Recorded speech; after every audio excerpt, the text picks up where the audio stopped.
Vamos a revisar este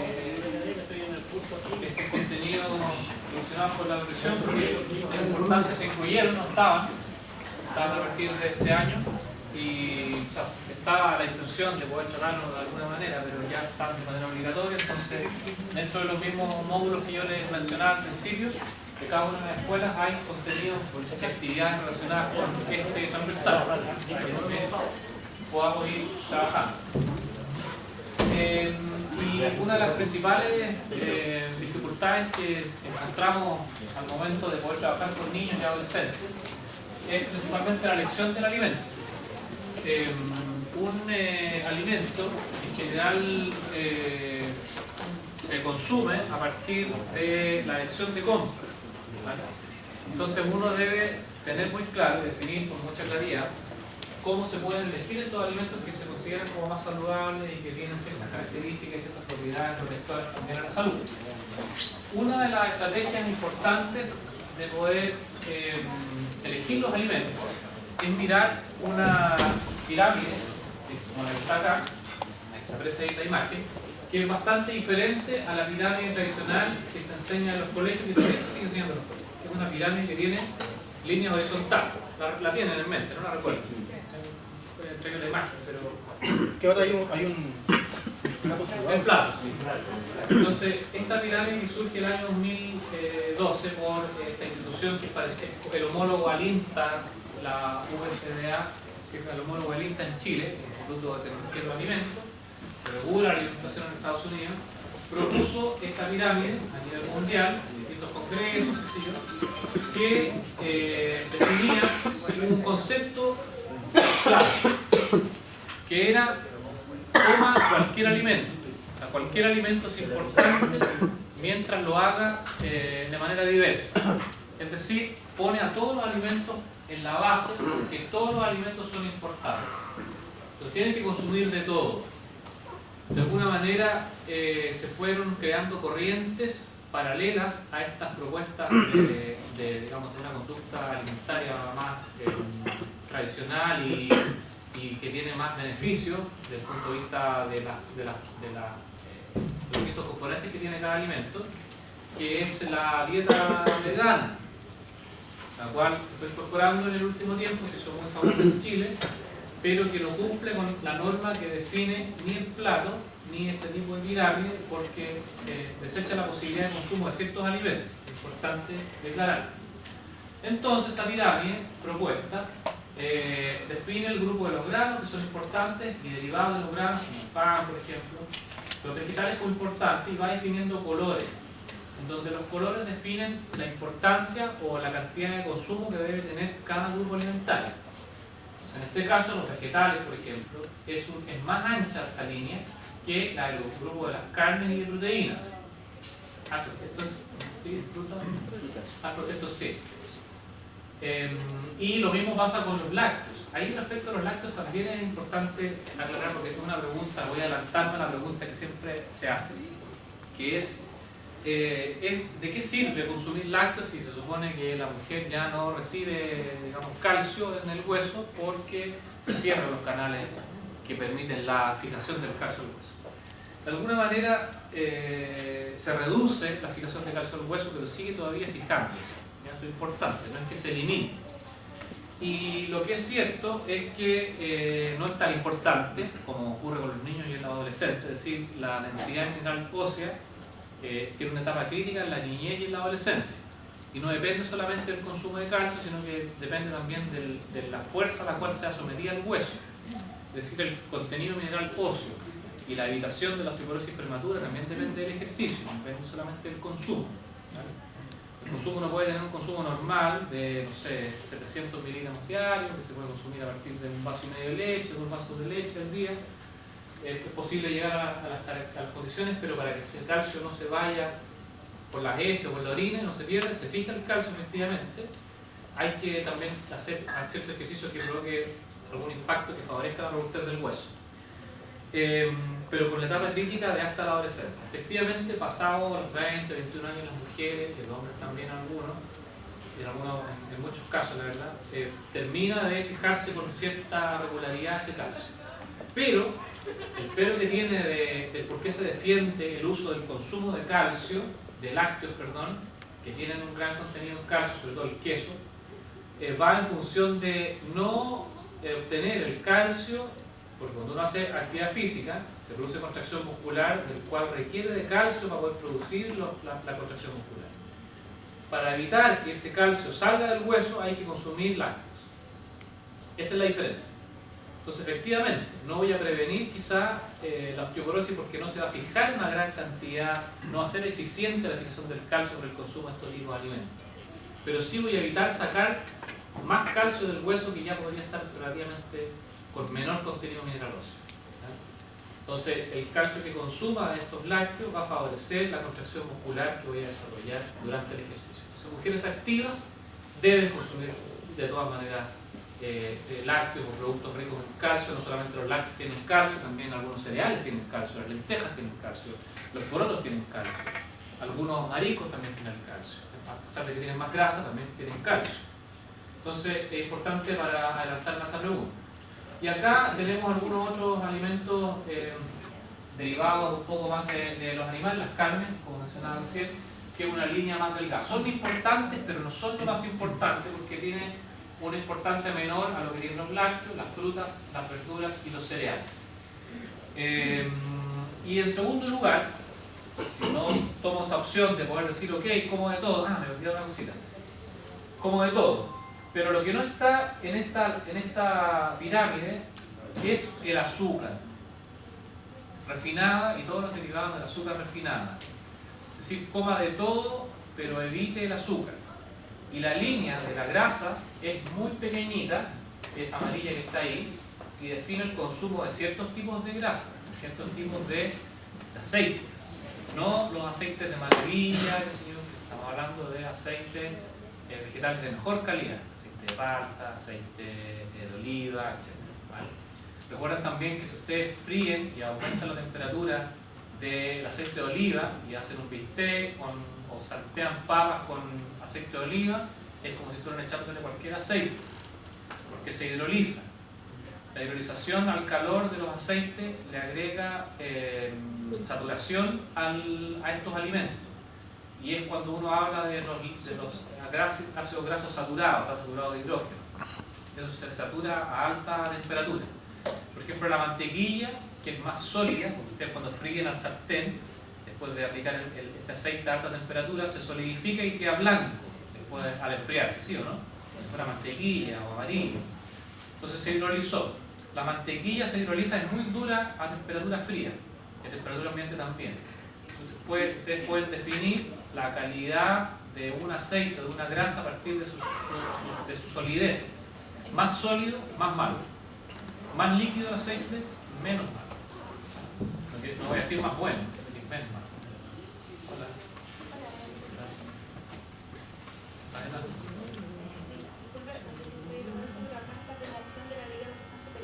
No.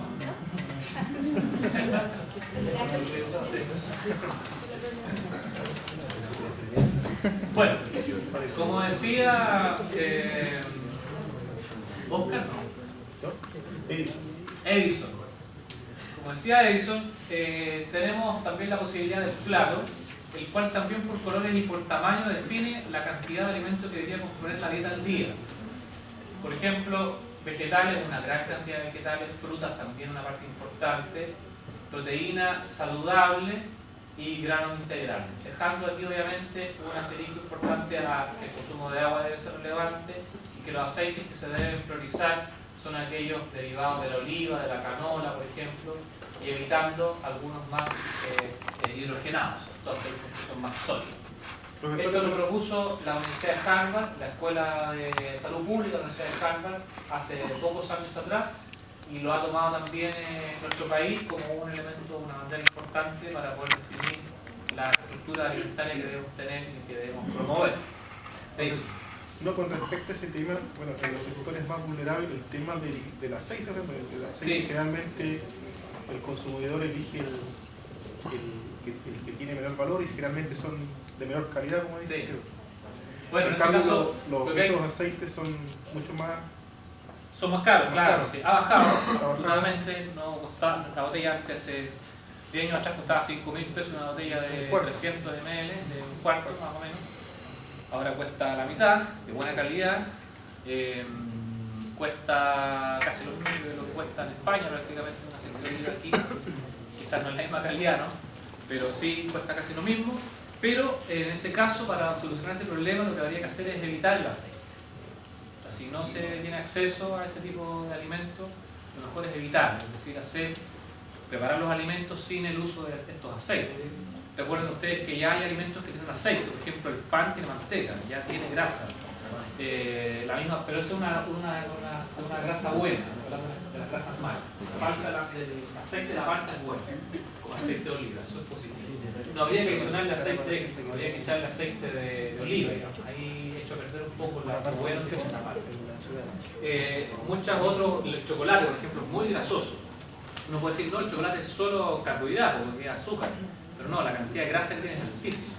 El queso, que tiene buenas propiedades de calcio, es de los alimentos por densidad que tienen mayor cantidad de calcio, también tiene mucha grasa. Y en Chile no hay muchos quesos desnatados, no existe el queso amarillo desnatado prácticamente. Hay unos quesos light, que la verdad es que es una cuestión de publicidad nada más, pero no cumplen tanto con esa norma. Entonces quiero referir al quesillo, que son más blancos, que son más líquidos, son menos densos, menos grasosos, casi nada de grasa. Y eso puede favorecer también una calidad alimentaria mejor. Y va también en función de cómo yo voy estos aceites usándolos para la vida cotidiana. Por ejemplo, si hago una sopa, quizás no es necesario echarle mucho aceite. Los que rebosan el aceite uno ve brillante las burbujas de aceite en la parte superior de la sopa. La sopa de la abuela. O de la abuela, y en tía, como dicen las abuelas. Yo he preparado pastas sin aceite y no se pegan. Por ejemplo, hay que saberlo preparar, saber en qué momento sacarla, digamos, más al dente, que no se pegue la pasta. Hay que saber, digamos, cómo hacerlo y se puede sin problema adicionar el aceite. Después le echará, si tiene sobre el plato, un poco aceite de oliva para un poco de sabor, pero si no, no pasa nada, ¿ya? Tratar de evitar el pan con mantequilla, por ejemplo. Ustedes saben, una bomba, que yo siempre le digo a los alumnos, es el choripán mayonesa, es una bomba de grasa.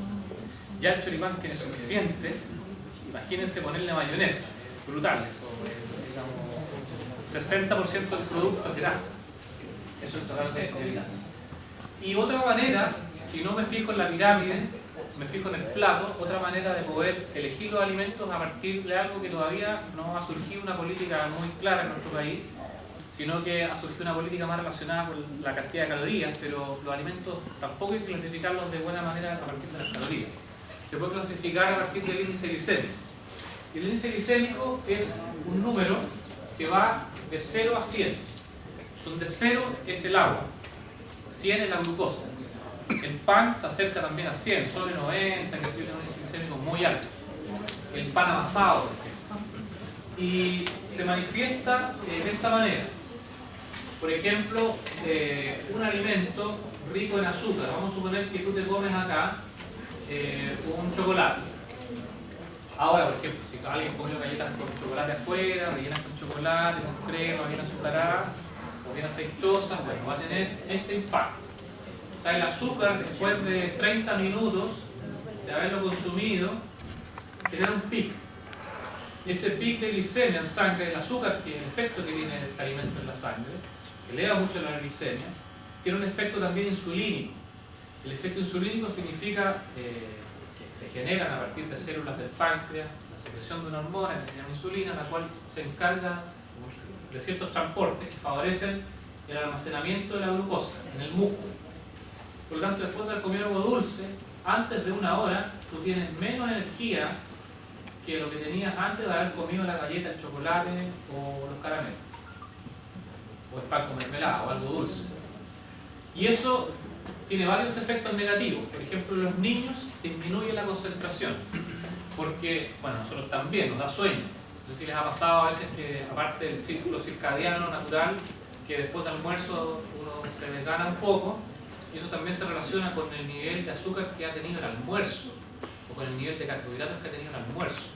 Si has comido arroz, si has tomado una Coca-Cola y un poco de verdura, el índice glicémico sube muchísimo. Los alimentos que detienen el índice glicémico o la velocidad de absorción de los alimentos son las proteínas y las grasas, y los alimentos con fibra.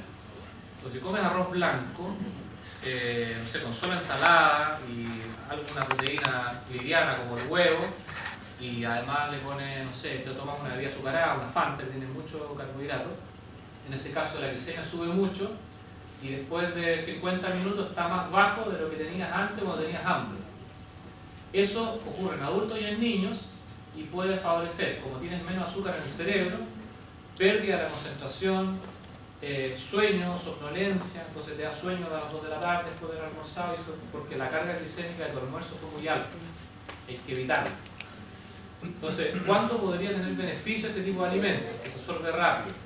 Podría tener beneficios cuando, después del ejercicio, yo necesito reponer el glucógeno en el músculo, puedo utilizar esta estrategia de alimentos ricos en glicemia, pero sin que ocurra esta curva, sino que se mantienen, no suben tanto, porque el músculo tiene necesidad de poder absorber glucosa, se transporta rápidamente al músculo y recupero la energía para poder hacer ejercicio el día siguiente. Supongamos que alguno de ustedes hace ejercicio, algunos de los chicos de las EDI, les tocó hacer un ejercicio largo, tuvieron 2 horas ahí en la escuela o tuvieron una competencia, y por distintos motivos, porque viajaron, tuvieron que devolverse a la ciudad, no comieron nada, y pasó una ventana de 2 horas, la glucosa no se transporta al músculo, y se pierde esa posibilidad. Y todo lo que comas tú después de 2 horas tiene un bajo transporte de glucógeno, por lo tanto, menos energía en el músculo al día siguiente. Se va a disminuir el rendimiento físico al día siguiente. Entonces es importante comer por lo menos 2 horas posterior al ejercicio, no más de 2 horas en esa ventana. Esa ventana se refiere a que hay los transportadores de glucosa están mucho más activos. La línea roja son otro tipo de alimentos que no tienen una carga glicémica alta. Por ejemplo, alimentos con fibra, pan integral, las mismas pastas, las carnes, todo tipo de carne, y las grasas que son malas, pero también tienen un índice glicémico más bajo. Entonces las podemos clasificar según rangos. Los que tienen alto índice glicémico son aquellos que tienen una carga de entre 70 a 100. Esto es un valor absoluto que no tiene ninguna medida, ¿ya? Sino que va de 0 a 100. Los de índice glicémico medio, 50 a 69, y eso depende de con qué se mezclen. Por ejemplo, las pastas son de índice glicémico medio. Si tú lo mezclas te tomas una Coca-Cola, la carga glicémica sube y se transforma en un almuerzo de alto índice glicémico. Lo mezclaste con Coca-Cola, con Fanta, con jugo naranja. Tiene mucha azúcar. Si tú ahora solo tomas agua y le pones acá un trozo de filete de pollo, o palta, o huevo, ese mediano índice glicémico puede pasar a bajo índice glicémico, porque la mezcla se vuelve compleja. O sea, la velocidad de absorción del alimento se enlentece, esa es la clave. Mientras más lenta la absorción del alimento, menor es el índice glicémico del alimento y menos efecto provoca en esta curva. Lo que tenemos que evitar es eso. ¿Qué pasa si repito muchas veces en el día esta curva? ¿Qué ocurre? ¿Empieza qué? Empieza a fallar las células beta del páncreas y empieza a producirse menos insulina. Y si se produce menos insulina, ¿qué ocurre? Hay muchas Resistencia periférica. Se produce una resistencia, digamos, periférica a la insulina que ya está pobre y finalmente termina produciendo hiperglicemia. Esa hiperglicemia significa que esta curva ya no baja gracias a la insulina, sino que se mantiene alta. Eso es el paso previo a la diabetes mellitus 2.